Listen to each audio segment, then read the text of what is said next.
Hello and welcome to Manners on the Go. If it's your first time today, you're in the right place and you're most welcome. Throughout life, we all tend to develop one sort of habit or the other. Some good, some bad.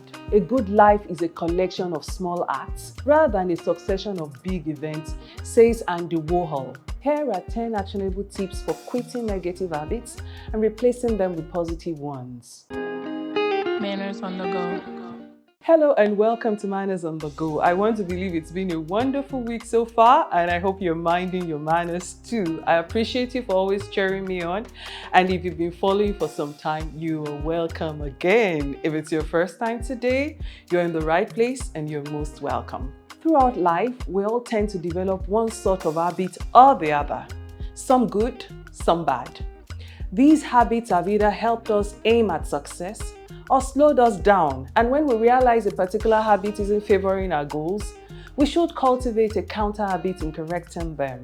Just as Steven Pressfield had said, the difference between an amateur and a professional is in their habits. An amateur has amateur habits. A professional has professional habits. We can never free ourselves from habits, but we can replace bad habits with good ones. In this context, trying to exonerate oneself from negative habits seems pretty impossible. However, it can be replaced with a set of positive habits to begin with. Whether it be a little something you do every day or a big decision you're about to make, you should be consistent enough to make it work out for you. To help foster your consistency, here are 10 actionable tips for quitting negative habits and replacing them with positive ones. Number 1, identify the bad habits that are holding you back. The first gift a man can offer himself towards change is first identifying that he has a problem. Write down a list of all your bad habits. This can include anything from watching too much TV or movies, spending too much time on social media, procrastinating, or being lazy in general. Number 2, think about the reason why you have these particular habits. Are they because of some events in your life, or do they just make sense for you because of who you are? You may not be able to identify the source of all negative habits, but they must be relatable and not excusable. Number 3, take note of how often you get stuck in these ruts. You might not even be aware of how often you have these bad habits, but once you start looking out for them, it will become clearer. Be deliberate about looking out for them. Seek and you shall find. Number 4, consider the consequences of having these bad habits. This is important because if you don't see that there is a problem with your current situation, then you're likely bound to remain average. Ask yourself blunt questions and learn to give yourself blunt answers as well.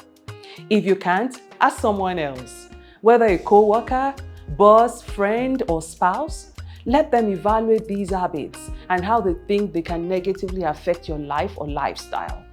The sooner this is done, the higher your chances of becoming a better person. However, if you want to hear the undiluted truth and the gravity of the consequences of your bad habits, perhaps you should ask your parents.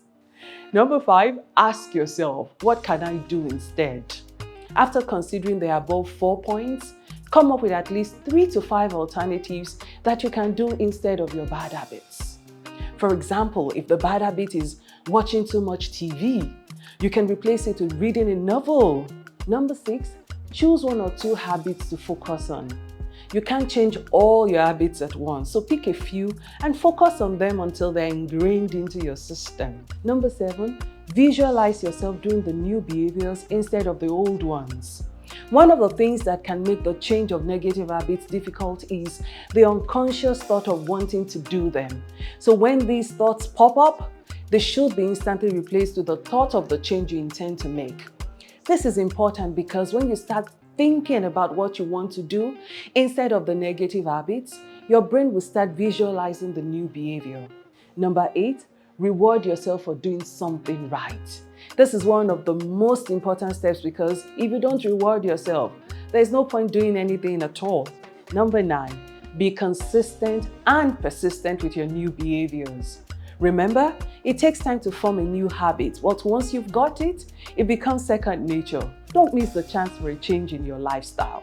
Finally, find an accountability partner. Enlist the help of someone who genuinely has your interest at heart and is willing to keep you accountable, someone who can diligently follow up with you. In addition, if you and a friend or partner both want to break an unwanted habit, try to do it together and be the wind beneath each other's wings. Hear this, a good life is a collection of small acts rather than a succession of big events, says Andy Warhol. Deciding to change your habits is easy, but doing it isn't always so simple.